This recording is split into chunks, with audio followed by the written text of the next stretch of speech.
4th of July celebration to light his ass on fire and kick him off a cliff. Maybe it's an act. Maybe he really is just a douchebag. I'm not sure. I don't care. If it's just an act, he's doing a hell of a job. If he's truly a douchebag, I'd like to punch him in the face. The one thing I genuinely enjoyed, and ask anybody who was around me when this was going down, King got off of the ladder at one point while Cole was hanging onto his shoe, and King backed Cole around the ladder and punched him. I mean, straight up hit him right in the mouth and proceeded to beat him to within an inch of his life. I was screaming like a schoolgirl, I'm not even going to lie. It was a highlight of my entire night, just seeing Cole get knocked right on his ass. It was beautiful. You know, the match itself, it didn't take away from the match or the entire special. I genuinely enjoyed the 3-hour special. I'd have to say that the star of the week, a new segment I'm going to be doing every Monday, or every Saturday, my bad, would be John Morrison. The man has, you know, been on the sidelines waiting to take charge for far too long. They're putting him against Sheamus and some of these big dogs and finally pushing him up the ladder. I truly, if they keep the Miz the champion, which I hope they don't, but if they do, I would genuinely like to see a Miz versus Morrison match at WrestleMania for the WWE Championship. Switching it up a little bit, we're going to talk about TNA. TNA is WCW without the steroids. If you ever, for any wrestling fan who has watched TNA, you can't watch TNA and not think WCW in some way. And I thought this out, and I looked over everything. I'm going to start at the bottom. Hogan and Bischoff. Anyone who's been a wrestling fan for longer than 10 years knows the name Eric Bischoff. Anyone who lives and breathes without being under a rock knows the name Hulk Hogan. They're officially the big dogs in TNA. Again, I don't know if that's a storyline or if they genuinely are the big dogs in TNA. But, you know, I broke it down. Some pros to having these guys on that lineup, you know, the roster, they have some creative ability. I mean, look at WCW. They have some decent creative ability, and they're doing some decent creative work with TNA. And obviously, their names are synonymous with the business. And another thing they bring to the table is years and years of professional wrestling wisdom. However, if you look at the other side of the coin, they have belief and they rely too much on people who have established names. WCW, when they were in WCW, Eric Bischoff relied on Hogan, Nash, Hall, the Giant, people who had their names already made in the business, people who already were, you know, established. They didn't look at anyone with new names. They're trying to max out a little bit here in TNA, but we'll see what happens with them. They also have a really bad ability with money. TNA used to be, well, not multi-billion dollars, but they were, you know, they were banking money. Hogan and Bischoff came in, and I read a report a couple of weeks ago that now their finances are tight. I mean, loose tight. They're talking about having trouble signing new talent that they were talking about bringing in. Recently released Matt Hardy with the Hardy Boys reunion. That used to be a possibility, but with the finance tie-up, you know, you never know. Not only that, they don't have a filter when it comes to what they put on the air. In WWE, that filter was and is Vince McMahon. In TNA, they really don't have that, and they didn't have that in WCW. Whatever they want to put on there, they'll put on there. I broke down the supergroup Immortal on TNA at the moment and compared them to the New World Order, the NWO group. Basically, they're the same thing. They were both a huge group. They've got all the star power from both companies. WCW had Hall, Nash, Hogan, Sting, The Giant, Lex Luger, you know, all of the big names. TNA has every big name, you know, on the roster is now currently aligned with Immortal, except for maybe two. Again, Bischoff and Hogan are in the center of that whole controversy, that whole setup, like they were with the NWO. And Ric Flair has now aligned themselves with Hulk Hogan. That was a move that I never really saw coming, but can't really tell if it's good or bad for business. TNA is the new WCW. They mirror WCW, almost parallel. You know, like I said, they have all former WWE talent, or a lot of former WWE talent. They have the funding problem, the huge factions. They have botched endings. One thing I loved about TNA when it started was TNA had actual wrestling matches, decent competitions, hellacious matches that were just amazing to watch, and you could talk about the next day. Now you have maybe 2 or 3 matches, an hour and a half worth of just segments, and the matches that they have are squash matches with really crappy Indians like WCW did. The major difference, WWE doesn't care about TNA at all. They WCW whipped WWE's ass in a Monday Night Wars for 84 straight weeks. TNA hasn't whipped WWE's ass in anything, period. However, if TNA does manage to fail and go out of business, like I project they probably will in the next year to year and a half if they keep up this process, there are some names on that roster that I truly believe WWE should pick up. Samoa Joe, Matt Morgan, AJ Styles, Kaz, and two people they had before, but obviously have the potential when given the right ability, are the Pope D'Angelo Dinero and Mr. Anderson, one of the funniest mic men on the planet.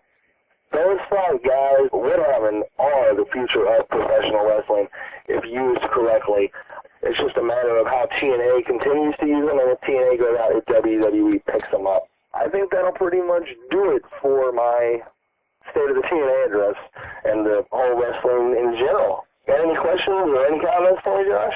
The whole John Cena coming back thing didn't surprise me one bit. It doesn't really surprise me either. I had expected them to build that out a little bit longer. They know that Cena is their cash cow, and they're going to continue to milk him for as much as they possibly can. Yeah, I want to apologize for one other thing right now while we're on the air. I know when Kyle speaks, you may hear a loud buzzing, and that's because we were working with pretty crappy equipment. It's free, so it's what we have to work with. Also, Kyle may sound different because he had to switch phones. His battery died. About that, guys. We do this show, via phone line, and if my phone dies, you have to react like I just did. Right. He's a crazy person. It's okay.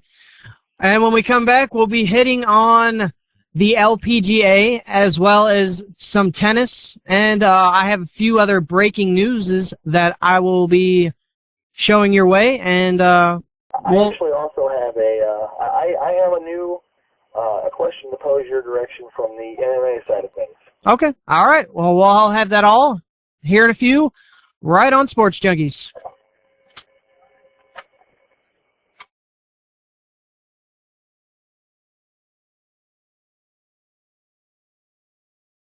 We're back here on Sports Junkies. I am Turley, and with me is my good buddy, the big scary man, Kyle Robinson. Big scary man. Oh, you know you're a big scary sexy man all in one. It happens. We're going to kick things off this segment with tennis. Roger Federer considers his 2010 season a very successful one that began with an Australian Open championship and ended with a victory over Rafael Nadal for the title at the ATP World Tour Finals. In a telephone interview with the Associated Press on Monday, Federer said, beating his rival a day earlier in the last tournament of the year allows him to head into the offseason in a good frame of mind. Federer acknowledges that Nadal had a supreme year, which included 3 major titles and a return to the #1 ranking. But Federer noted that he was pleased to overcome a mid-season dip. Quarterfinal losses at the French Open and Wimbledon to finish strongly. Federer says, every time people write me off or try to write me off, I'm able to bounce back. In turn, Federer had a bounce-back year, I guess you can say. Nadal and him have the best rivalry in tennis, hands down right now, and you have to enjoy something like that. Moving on from there, we're going to talk about the LPGA. Something happened major in the LPGA. Major is an understatement, my friends. The LPGA, which for those of you who are a little slow on acronyms, means Ladies Professional Golf Association. The LPGA Tour has voted to remove the female at birth requirement from its constitution. The action is in response to a lawsuit filed by a 57-year-old California woman who had his sex changed 5 years ago. LPGA Tour Commissioner Michael Wan said that players voted Tuesday night at a year-end meeting to amend the Constitution. Wan says that steps will be taken in the coming weeks to make the change. Former police officer Lena Lawless filed a federal lawsuit in San Francisco in October, claiming that the female at birth requirement violated California's civil rights law. She was seeking to prevent the LPGA from holding tournaments in the state until it changed its policy. Lawless also sued the Long Drivers of America, which followed the LPGA policy. That's a major announcement, not just for the LPGA, but for sports in general. Yeah, I agree. That's a major announcement. Normally, I wouldn't talk about something like that because, it's a little too political for my blood, but I think it's a major announcement, and you can't not talk about something like that. And that right there just goes to show that even in sports, everyone's aiming for equal rights. The question is, to pose out here, what comes next? People in LPGA are wanting to remove the female at birth requirement, but, what happens when a female wants to start playing in PGA? It's no different than when Danica Patrick went to NASCAR. Exactly. I mean, it's just people are finally taking charge and wanting to change the rules, and that's what sets the people apart from being followers and leaders. Some news that I just got through the AP. This really kind of sucks for the Magic. A stomach virus is moving through the Orlando Magic and has forced the team to send home 4 players so far, and 2 of those players, their starting point guard, Jameer Nelson, and probably one of the biggest names in basketball right now, Dwight Howard. When a stomach virus takes out half your team, you could struggle, but surprisingly, they haven't lost a game since those players have been sent home. Really? Yes. And it looks like the Boston Red Sox have traded for Adrian Gonzalez from the San Diego Padres, who was an all-star this past year, and that's going to help Boston a lot as they have to compete with the Tampa Bay Rays and the New York Yankees, who are 2 big-time teams right now in Major League Baseball. Kyle, anything to add to the show before we close it out? I want to give you some MMA update. I don't know how much you know about MMA, my friend, mainly UFC. Recently, the situation with Brock Lesnar is a huge discussion. He hasn't talked to Dana White since his title loss to Cain Velasquez. And that fight, he looked horrible. Did you get to see that fight? I didn't watch the whole thing, but I did watch highlights from it, and I've seen other fights that Lesnar has been in, and he did not look like himself at all. I don't know if it's because of whatever the disease that Lesnar had, but he just looked sluggish, I guess you could say. It was horrible. I mean, the man verbally submitted from strikes. Velasquez took the title from a TKO. Then they started talking about next fight would be against one of the top 5 heavyweights in Roy Nelson. That was shot down by Dana a few weeks ago. And he said that he wanted to book the fight Mir versus Lesnar in a rubber match. It's a very heated feud in UFC. Oh, yeah. These men genuinely hate each other. The first fight ended, a submission victor going to Frank Mir, and Lesnar came back with a strong, held down Mir and won by TKO. This is one of the biggest money-making fights that Dana has come up with. Came across in an interview a few days ago that White has actually said that he didn't think that the fight would make sense because people had sent Dana White countless emails saying that they didn't think they would want to see it. Now, I pose this question to people. What do you guys think that Brock Lesnar should do next? I looked. There's no discussion page on Facebook. So what I'm going to do is I'm going to make a post on Facebook, and I want anyone who has any idea about what Lesnar should do next with his career, I want to hear your guys' opinion. I honestly, if he's still having medical problems, then he needs to hang it up. I mean, he's an exciting guy to watch when he's healthy, but if the rest of his fights are going to be where he looks like that, why? Why get back in the ring? Octagon. Whatever.